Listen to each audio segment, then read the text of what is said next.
नाशिकची ग्रामदेवता म्हणून ओळख असलेल्या कालिका मातेच्या मंदिरात नवरात्र उत्सवाची मोठ्या उत्साहात शुभारंभ करण्यात आला।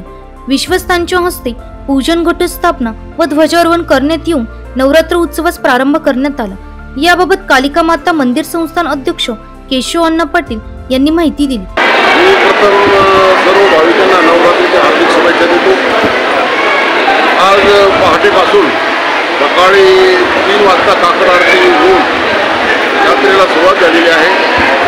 पहाटे 5 वाजता घटस्थापना झाली। घटस्थापनेनंतर नाशिकचे पोलीस आयुक्त माननीय संदीप कुलकर्णी साहेब यांच्या हस्ते महापूजा झाली। मोठ्या प्रमाणामध्ये भाविकांची गर्दी होते।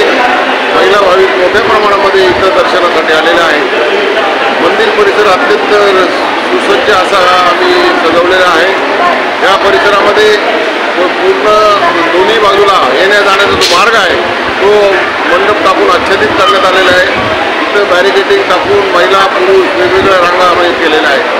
जवळजवळ 50 सुरक्षा रक्षक आम्ही आमचे मंदिराच्या वतीनं आम्ही इथं लावलेले आहेत। परिसर स्वच्छ आणि निर्मळ ठेवण्याकरता जवळजवळ 10 बचत गट आम्ही इथं केलेले आहेत आणि त्यांच्याकडून स्वच्छता केली जाते।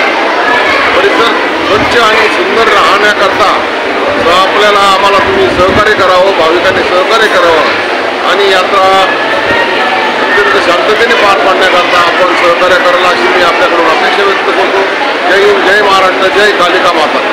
श्री कालिका माता मंदिरात पहाटे 3 वाजेपासून संपूर्ण नवरात्र उत्सव काळात 24 तास दर्शनाची सुविधा उपलब्ध करून दिली आहे। नवरात्र उत्सवाच्या पहिल्या दिवशीही भाविक भक्तांनी मोठ्या प्रमाणात कालिका मातेचे दर्शन घेण्यासाठी गर्दी केली होती। पोलीस प्रशासनाकडूनही योग्य नियोजन केल्याने भाविकांचे दर्शन सुरळीत पार पडत होते। एनसीएन न्यूज साठी प्रतिनिधी राजेंद्र साखरे, नाशिक।